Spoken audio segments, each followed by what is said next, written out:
Bismillahirrahmanirrahim. Assalamualaikum warahmatullahi wabarakatuh.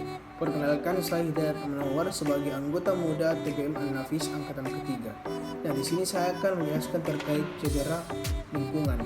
Nah, cedera lingkungan, kita tahu bahwa semua orang bisa terjadi cedera, baik perempuan ataupun laki-laki. Khususnya laki-laki yang sering berolahraga seperti sepak bola, futsal dan sebagainya, seperti basket dan sebagainya. Nah, hal itu akan rentan. Semua orang pasti berpikir bahwa olahraga itu menyehatkan. Nah, menyehatkan ketika kita melakukan dengan cara yang betul, dengan cara yang baik.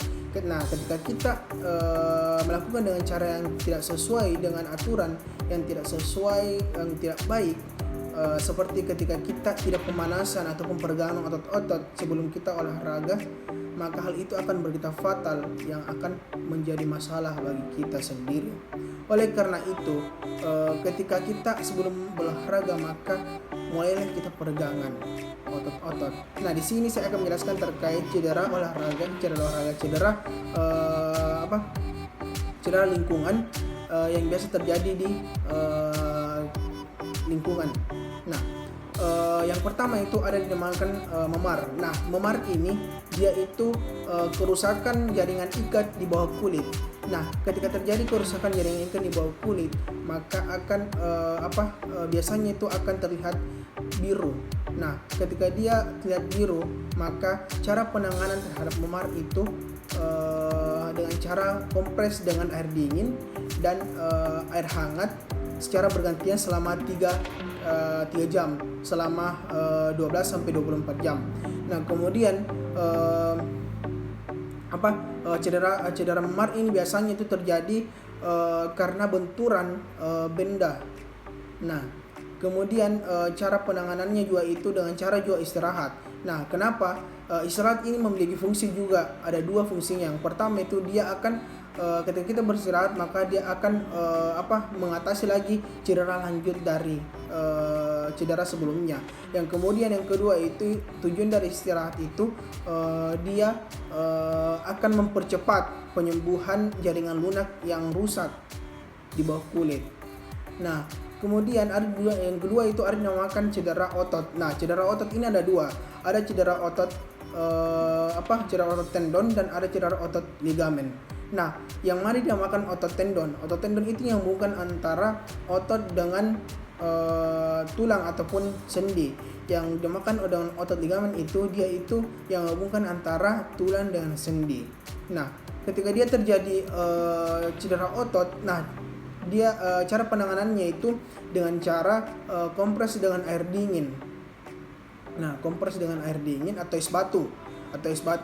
Nah, biasanya ini cedera otot ini biasanya terjadi pada orang-orang yang kurang pemanasan atau orang-orang yang kurang dalam peregangan, sehingga akan mudah terjadi cedera otot.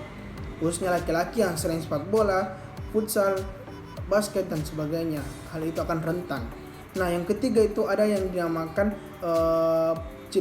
ada dinamakan pendarahan. Nah, pendarahan ini terjadi pada semua orang juga sih, rentan juga ketika kita melakukan aktivitas fisik. Nah, kita tidak tahu bagi sengaja pun tidak sengaja pendarahan ini itu ketika terjadi pendarahan, maka pendarahan itu yang dimaksud sini adalah pendarahan hidung, pendarahan mulut dan pendarahan kulit.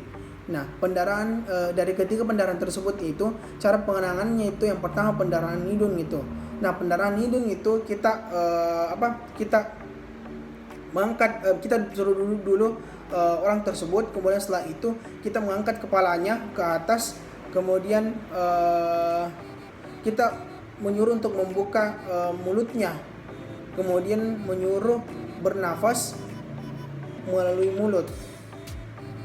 Nah, kemudian itu tadi penanganannya. Kemudian setelah itu kita bisa kompres juga dengan air dingin di hidung ataupun di batang hidung ataupun di pipi. Nah, kemudian cara penanganan terkait pendarahan di mulut. Nah, pendarahan di mulut ini kita cukup biasanya itu dia pendarahan karena digusi ataupun di bibir. Nah, ketika dia terjadi pendarahan maka bisa penekanan secara langsung ataupun bisa kita kompres dengan air dingin. Nah, kemudian ketika dia pendarahan di kulit maka kita bisa dengan cara membalut. Nah, yang terakhir itu ada namanya cedera kehilangan kesadaran. Nah, kehilangan kesadaran ini itu dia itu bisa kehilangan kesadaran ini itu bisa terjadi di semua kalangan. Bisa karena beberapa faktor, ada banyak faktor, salah satunya itu terik matahari. Ketika dia cara penanganan berbeda-beda. Ketika dia hilang kesadaran dan terlihat pucat, baik itu karena kelaparan ataupun terik matahari, maka kita bisa mengangkat kakinya lebih tinggi dibanding kepalanya agar darah mengalir ke atas. Kemudian ketika dia terlihat merah mukanya, maka kita bisa mengangkat kepalanya, baik itu diberikan bantalan ataupun diberikan penyangga agar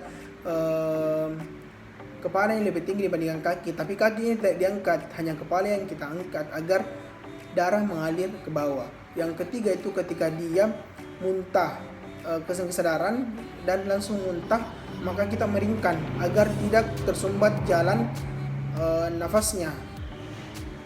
Nah, itu tadi 4 cedera lingkungan yang biasa terjadi di lingkungan kita.